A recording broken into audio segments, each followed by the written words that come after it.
So alkenes are class of hydrocarbons containing only carbon and hydrogen unsaturated compound with at least one carbon to cover double bond.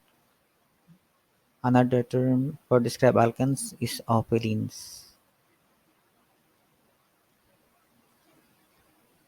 So we have letter A to F. So these are the answers. So the longest chain containing the double bond has six carbon atoms. IUPAC name is 4-methyl and 2-hexene.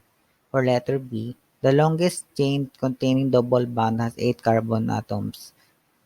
This figure represents